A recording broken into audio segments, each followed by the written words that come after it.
Querido Padre, te doy gracias por permitirnos reunirnos, mis hermanos y hermanas y yo, aquí en esta reunión por medio de Zoom.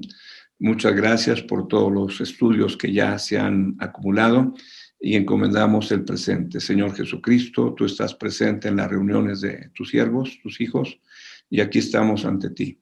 Pedimos tu bendición, que tu Espíritu Santo use mi vida y acomode tu palabra en el corazón de quienes la lleguen a escuchar a lo largo del tiempo en que este estudio esté subido en las redes sociales, en YouTube. Te lo ruego, en el santo nombre de Jesucristo, Padre eterno, hago esta oración. Amén. Amén. Bien, lo que vamos a contestar en esta noche es la pregunta: ¿por qué existe el infierno? El infierno es una realidad, como está el título, el infierno, revelación divina. No podríamos conocer nada del infierno si Dios no lo revelara, nada del cielo si Dios no lo revelara. Ya hablamos en algún momento acerca de cómo el Señor Jesucristo nos habla acerca de la casa del Padre, y ahora vamos a estar contestando esta pregunta: ¿por qué existe el infierno? Si usted llega a escuchar este mensaje o este estudio en algún momento, debe saber que esta es la cuarta enseñanza. En YouTube podría encontrar, si es de su interés, las 3 anteriores para tener un más amplio acercamiento al tema. Entonces, ¿por qué existe el infierno? Y cuando abrimos la Biblia en el capítulo 1 de Génesis, ahí vemos que Dios nos introduce a 2 tipos de realidad, entendiendo por realidad aquello que tiene existencia efectiva y verdadera. Y entonces vemos ahí a un ser maravilloso, todopoderoso, creador de los cielos y de la tierra, independiente y diferente a la creación. Entonces vemos a un Dios allí actuando a lo largo del capítulo 1, que sea la luz y fue la luz, que sepárese las aguas que están sobre la expansión de las aguas que están debajo de la expansión, y ese ser maravilloso llamado en hebreo Elohim, que es el todopoderoso, el creador de los cielos y la tierra, vemos que actúa de esa manera, y vemos que con su sola palabra las cosas suceden. Que la tierra produzca seres vivientes, pues la produce.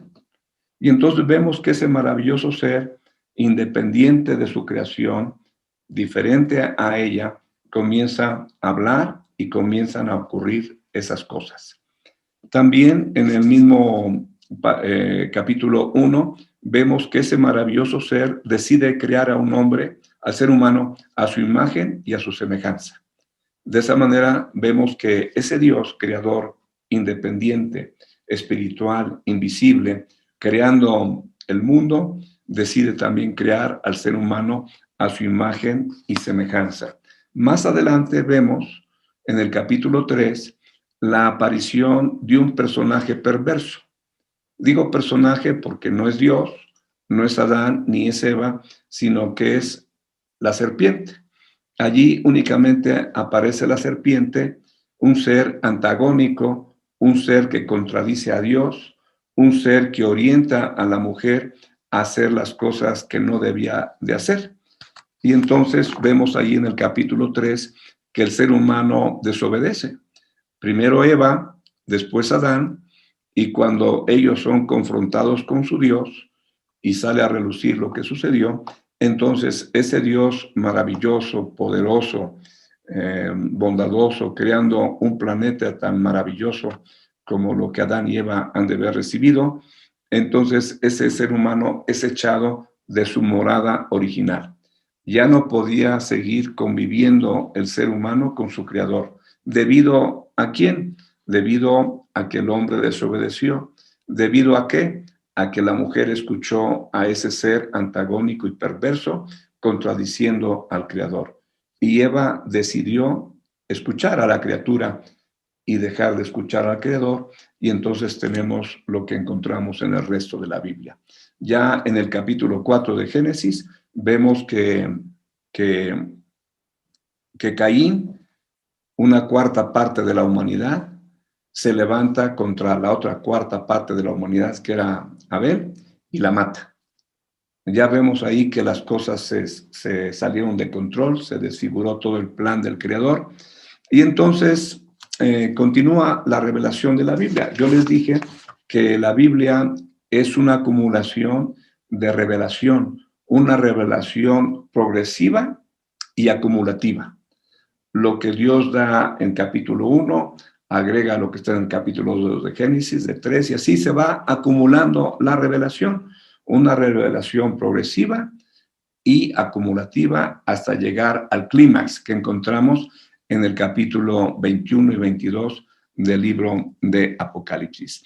Entonces, en la Biblia encontramos la coexistencia de dos mundos paralelos, por decirlo así, dos mundos paralelos coexisten. ¿Cuáles mundos? Un mundo espiritual y un mundo material. Son los dos mundos que encontramos al estar leyendo la Biblia que están coexistiendo, lo material y lo espiritual. Y Dios es el creador de ambos. Tanto es el creador del mundo invisible como es el creador del mundo invisible. Y podemos distinguir en la Biblia que el mundo espiritual, lo que le estamos diciendo, el mundo espiritual está por encima, es superior, es eterno e invisible. ¿Por encima de quién? Por encima del material. ¿Superior a quién? Superior al mundo material. Entonces, el mundo material, que es percibido por tus sentidos y los míos, la mesa que tocas, el aire que respiras, el sol que ves, eso es el mundo material. Ese mundo material está por abajo del espiritual, es inferior al espiritual, es temporal y es visible.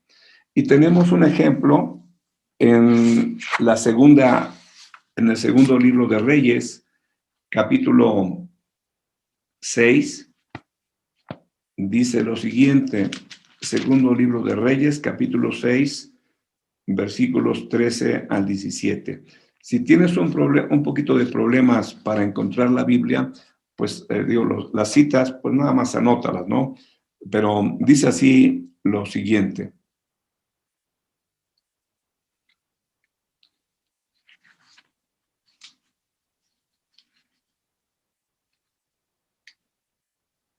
Dice aquí, no voy a dar lectura a todo el pasaje porque nos llevaría tiempo, pero ustedes pueden leer todo el pasaje. Lo que está sucediendo ahí es cuando la ciudad donde vivía el profeta Eliseo, que se llama Dotán, es rodeada por un ejército sirio. Y entonces el siervo que le daba su atención a Eliseo entra en pánico. Cuando él despierta, ve toda la ciudad rodeada de un ejército enemigo. Y entonces ocurre lo siguiente. Dice así, y se levantó de mañana, se refiere al siervo de Eliseo, y salió el que servía al varón de Dios, y aquí el ejército que tenía sitiada la ciudad, con gente de a caballo y carros. Entonces su criado dijo, señor mío, ¿qué haremos? Esa es la pregunta que hace el siervo de Eliseo. Y creo que es lógico que tuviese temor y entrase en pánico al ver toda una multitud de un ejército equipado y ellos pues desvalidos, ¿no? Entonces este hombre entra en pánico. Y entonces en el versículo 16, Eliseo le dice, él le dijo, no tengas miedo, porque más son los que están con nosotros que los que están con ellos. Entonces aquí estamos viendo que Eliseo, el profeta, está consciente de un mundo espiritual. ¿De cuál mundo estaba consciente el siervo de Eliseo? Del material, del temporal, del visible, del inferior. De eso estaba consciente. Y entonces Eliseo le dice, más están con nosotros que los que están con ellos.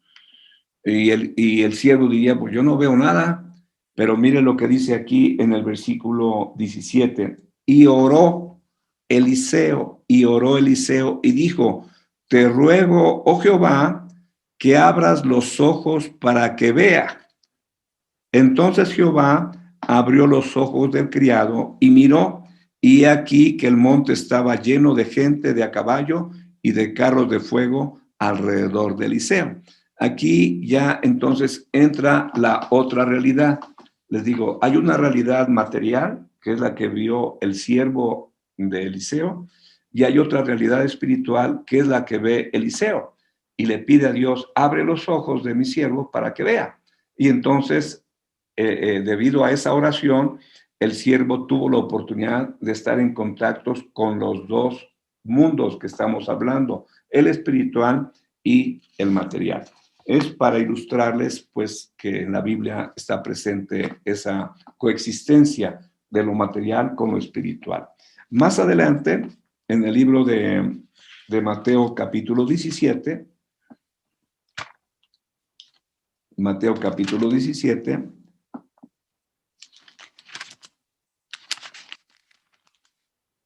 dice lo siguiente, a partir del versículo 1, leo. Mateo capítulo 17, versículo 1. Dice, 6 días después Jesús tomó a Pedro y a Jacobo y a Juan, su hermano, y los llevó aparte a un monte alto. Y se transfiguró delante de ellos, y resplandeció su rostro como el sol, y sus vestidos se hicieron blancos como la luz. Y he aquí les aparecieron Moisés y Elías hablando con él. Entonces Pedro dijo a Jesús, Señor, bueno es para nosotros que estemos aquí. Si quieres, hagamos aquí 3 enramadas, una para ti, otra para Moisés y otra para Elías. Mientras él aún hablaba, una nube de luz los cubrió, y he aquí una voz desde la nube que decía, este es mi Hijo amado, en quien tengo complacencia, a él oíd. Al oír esto, sus discípulos se postraron sobre sus rostros y tuvieron gran temor. ¿Qué es lo que está pasando ahí? Es una ilustración de la coexistencia de dos mundos. Un mundo espiritual superior, está por encima del material, eterno, invisible, y el otro, el mundo material, que es inferior, que está por abajo, que es visible y es temporal. Entonces, cuando coexisten los dos mundos, el que entra en temor es el hombre. En este caso, Pedro y Jacobo y Juan.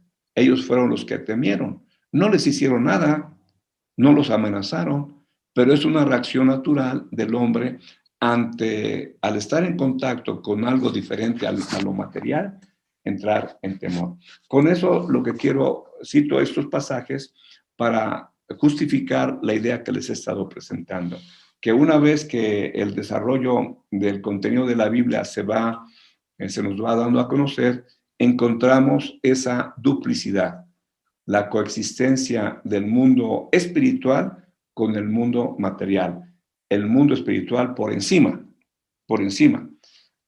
Ahí vemos a Moisés. ¿Qué tiempo tenía que había muerto Moisés cuando estaba el Señor Jesucristo en la tierra? Pues más o menos, según la historia, unos 1400 años o un poquito más. Y Elías, pues más o menos unos 800 años antes de Cristo. Y estaban vivitos. O sea, hay un mundo espiritual que es desconocido para nuestros sentidos y que nuestra razón no logra comprender a cabalidad. Entonces, cuando seguimos leyendo la Biblia y encontramos en el libro de Job, en el capítulo 1, el personaje que se llama Satanás. No tenemos tiempo para leerlo, pero encontramos esa información. Satanás, un ser real, pero subordinado a Dios. No hace lo que quiere, está subordinado a Dios. Eso es lo que quiero nada más comentar en cuanto a Job capítulo 1 y capítulo 2. Satanás, un ser real, un ser espiritual, pero interactuando con el mundo material y causándole problemas a Job. Ahí está la coexistencia de los dos mundos, el mundo espiritual y el mundo material. El mundo espiritual superior, por encima, invisible y eterno. Y el mundo material, por abajo, inferior, temporal y visible. Y entonces un ser espiritual como es Satanás le causa problemas serios a Job, como lo que leemos en él. En el capítulo, en el libro de Mateo, en el tiempo de la tentación, en el monte de la tentación, ahí no tenemos tiempo para verlo, pero usted puede ir a Mateo capítulo 4, la tentación del Señor Jesucristo, y en Lucas capítulo 4. Ahí está el registro de la tentación. Y cuando Satanás se le presenta al Señor Jesucristo, ahí estaba nuevamente coexistiendo el mundo espiritual con el mundo temporal. Jesús en su vida, en su ministerio, en su cuerpo de carne, enfrentando a un ser espiritual y el ser espiritual tratando de engañarlo. Y entonces Satanás le dice algo al Señor Jesucristo. Dice que le muestra todos los reinos del mundo. Y le dice Satanás al Señor Jesucristo, todo me ha sido entregado y a quien yo quiero lo doy. Todo esto será tuyo si tú postrado me adoras.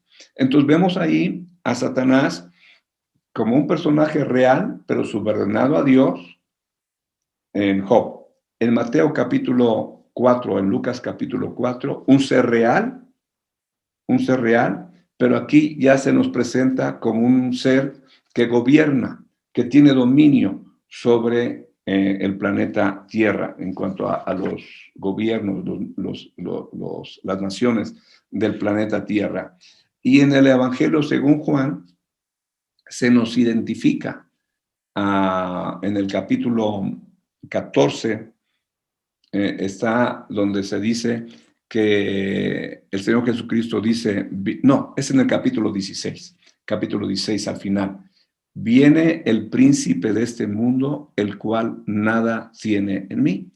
El mismo Señor Jesucristo habla de Satanás y lo califica como el príncipe de este mundo, o sea, como un ser que tiene autoridad sobre las naciones, sobre el ser humano, pero una autoridad que está supeditada a Dios, como se ve en el libro de Job. Así que con esto lo que he querido demostrar es que estamos contestando la pregunta, ¿por qué existe el infierno? Hasta ahorita estoy dando toda la plataforma.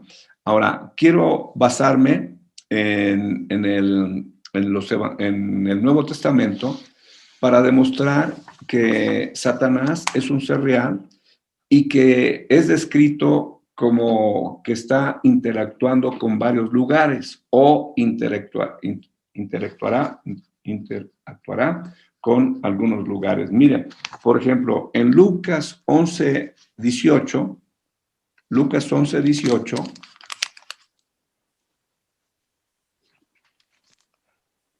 dice lo siguiente. Lucas 11:18.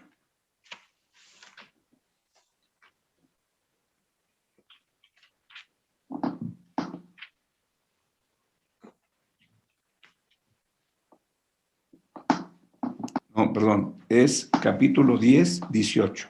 Capítulo 10:18. Es cuando los discípulos llegan a reportarle al Señor Jesucristo cómo les fue en su viaje misionero. En el versículo 17 dice, volvieron los 70 con gozo, diciendo, Señor, aún los demonios se nos sujetan en tu nombre. Y les dijo, yo veía a Satanás caer ¿desde dónde? Dice, caer del cielo como un rayo. ¿Qué hacía Satanás en el cielo? ¿Y por qué lo ve caer el Señor Jesús del cielo como un rayo, pues no es ahorita el objeto de la plática. Nada más lo que estoy ilustrando es que Satanás de alguna manera tenía injerencia en el cielo y que a raíz de lo que estuvieron haciendo los discípulos, de estar echando demonios, el Señor Jesús lo veía caer del cielo. O sea, el Satanás de alguna manera está conectado con el cielo. En Lucas capítulo 4, versículo 3, Lucas capítulo 4, versículo 3, leo desde el versículo 1, capítulo 4, versículo 1. Dice, Jesús, lleno del Espíritu Santo, volvió del Jordán y fue llevado por el Espíritu al desierto por 40 días y era tentado por el diablo y no comió nada en aquellos días, pasados los cuales tuvo hambre. Entonces el diablo le dijo, si eres hijo de Dios, di a esta piedra que se convierte en pan. Y ahí continúa la tentación. La única razón por la cual leemos el pasaje es que lo vemos relacionado con el cielo, pero aquí está relacionado con la tierra y está llevando a cabo una tentación en el Hijo de Dios en un desierto. O sea, él puede interactuar con estos dos lugares, el cielo y la tierra. Y en el versículo, vamos a Mateo capítulo 25. Mateo capítulo 25, versículo 41.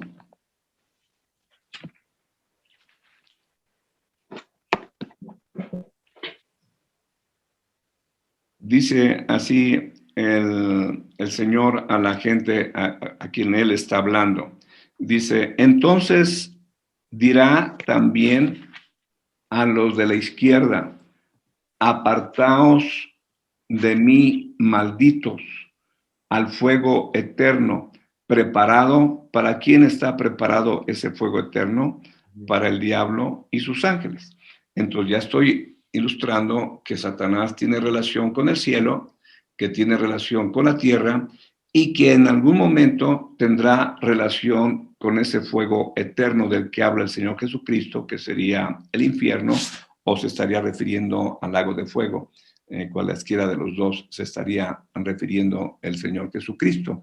Entonces, ahí está el diablo, un ser espiritual, un ser que coexiste aquí en la tierra, que con el hombre está haciendo de las suyas desde Génesis 3 hasta nuestros días. Te tienta a ti, me tienta a mí y trata de que la humanidad se pervierta y tú sabes lo que está haciendo con la humanidad, la manera en que le está quitando todos los valores que sostenían a la cultura tradicional para arrojarlos a una situación que va a ser muy compleja para las generaciones venideras. Vamos a Apocalipsis capítulo 20, 1 al 3. Rápidamente, ya me está quedando poco tiempo. Apocalipsis capítulo 20, versículos 1 al 3, dice así lo siguiente.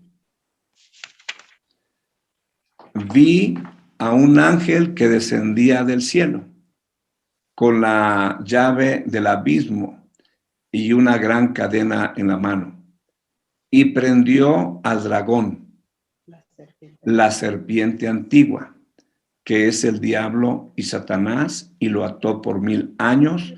Y versículo 3, y lo arrojó al abismo, y lo encerró, y puso su sello sobre él, para que no engañase más a las naciones, hasta que fuesen cumplidos 1000 años, y después de esto debe ser desatado por un poco de tiempo. De acuerdo a este pasaje, lo que nos está diciendo es que la serpiente que apareció en el capítulo 3 de Génesis es la serpiente antigua. Y aquí le llama dragón, aquí le llama diablo, aquí le llama Satanás. Es el mismo personaje, nada más que descrito con diferentes términos, porque cada término tiene su sentido. Y dice que lo ató por 1000 años.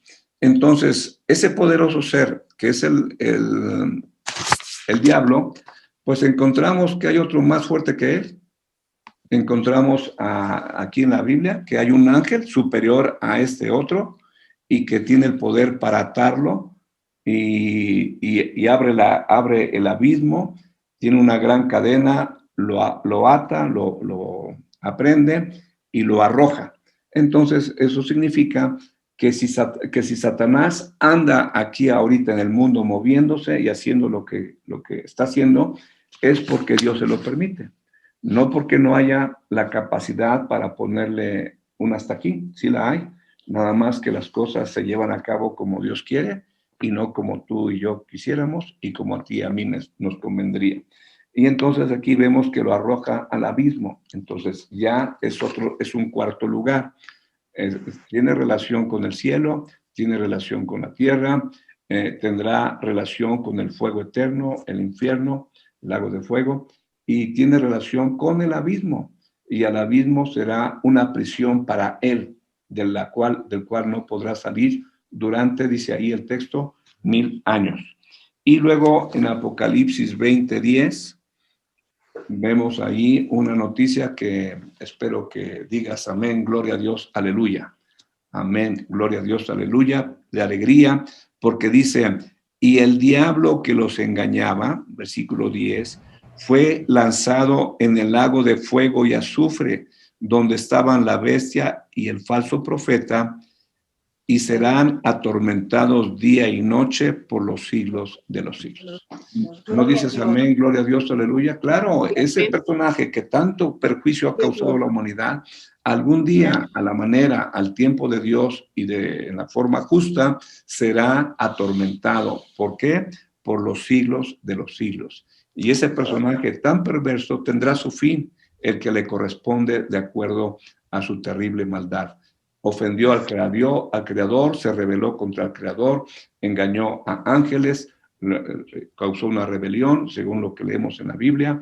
Después engañó a Eva y ha seguido haciendo de las suyas. Y yo me imagino que en tu vida y en la mía y en tu hogar, en tu colonia, en tu país, estarás viendo el terrible accionar de este personaje perverso. Ahora, ¿dónde está la pregunta, la contestación de la pregunta y por qué existe el infierno? Que al fin y al cabo es lo que estamos preguntando. Pero todo este recorrido es para llevarte a Génesis 18.